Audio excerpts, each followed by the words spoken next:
ঢাকা বিশ্ববিদ্যালয়ের ছাত্রদল নেতা শাহরিয়ার আলম শাম্মুর হত্যাকাণ্ড রাজনৈতিক কারণে হয়েছে বলে অভিযোগ করেছে বিএনপি। জাতীয় প্রেসক্লাবের সামনে মানববন্ধনে বিএনপির সিনিয়র যুগ্ম মহাসচিব রুহুল কবির রিজভী প্রশ্ন তুলেছেন, জাতীয় সঙ্গীত নিয়ে ফেসবুকে স্ট্যাটাস দেওয়ার কারণেই কি এই হত্যাকাণ্ড? শাম্মুর রাজনৈতিক শত্রুদের দ্রুত গ্রেফতারের দাবি জানিয়েছেন রিজভী। রাহুল রায়ের রিপোর্ট। বান্ডেল থাকলে প্রতি সেনমানিতে টাকা বাঁচবে।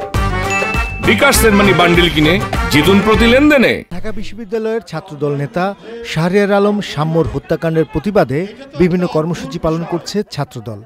এই ঘটনায় প্রতিবাদ মুখর বিএনপি নেতারাও।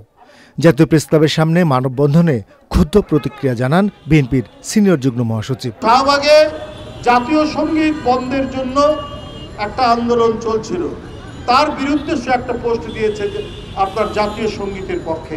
এইটাই কি কারণ? আমরা দেখেছি ফাঁসিবাদের আমলে পার্শ্ববর্তী দেশের আগ্রাসনের বিরুদ্ধে, পানি আগ্রাসনের বিরুদ্ধে কথা বলতে গিয়ে আবরারকে হত্যা করা হয়।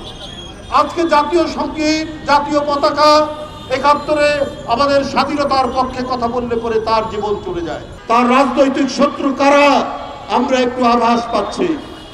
এই রাজনৈতিক শত্রুদের চিহ্নিত করে অবিলম্বে তাদেরকে গ্রেপ্তার করে শাস্তির আওতায় নিয়ে আসবে, তা না হলে এর পরিণতি ভয়াবহ হবে।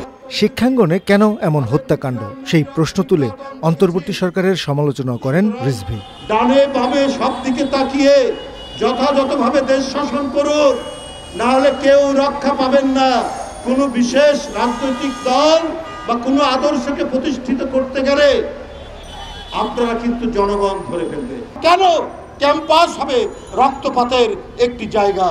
যে আদর্শে বিশ্বাস করুক ভাইস চ্যান্সেলর, ওটা তার ব্যক্তিগত, কিন্তু উনি যখন একটি প্রশাসনের প্রধান হন, উনি তো শিক্ষক, উনার কাছে প্রতিটি ছাত্র সংগঠন, প্রতিটি ছাত্র সমান মর্যাদা পাবে।